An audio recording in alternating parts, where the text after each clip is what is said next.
বাংলাদেশের বিপক্ষে ওয়ানডে সিরিজকে সামনে রেখে দল ঘোষণা করেছে বর্তমান বিশ্ব চ্যাম্পিয়ন অস্ট্রেলিয়া। বাংলাদেশের বিপক্ষে কঠিন দল গড়েছে অস্ট্রেলিয়া, যেখানে অধিনায়ক হিসেবে রেখেছে মিশেল মার্শকে। মূলত বাংলাদেশ সফরের জন্য ওয়ানডে যে দলটা ঘোষণা করেছে সেই দলে কে কে আছে অস্ট্রেলিয়ার তাই জানবো। তার আগে যারা চ্যানেলটি সাবস্ক্রাইব করেননি তারা চ্যানেলটি সাবস্ক্রাইব করে পুরো ভিডিওটা দেখবেন।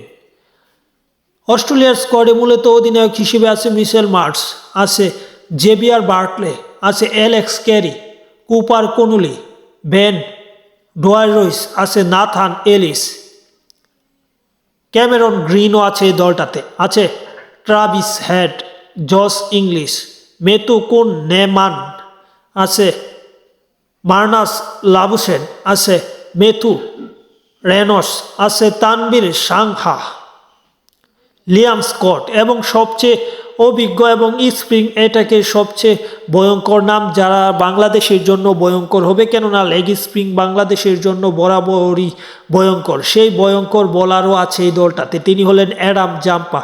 সব কিছু মিলিয়ে সুন্দর একটা দল ঘোষণা করেছে অস্ট্রেলিয়া, কিন্তু এই দলে রাখা হয়নি পেস অ্যাটাকের তারকাকে, কেননা মিশেল স্টার্ক এই দলে নেই।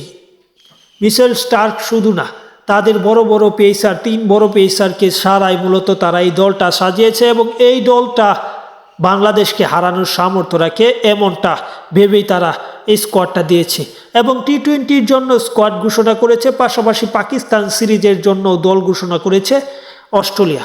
সব কিছু মিলিয়ে এটি একটি দারুণ সিরিজ হবে।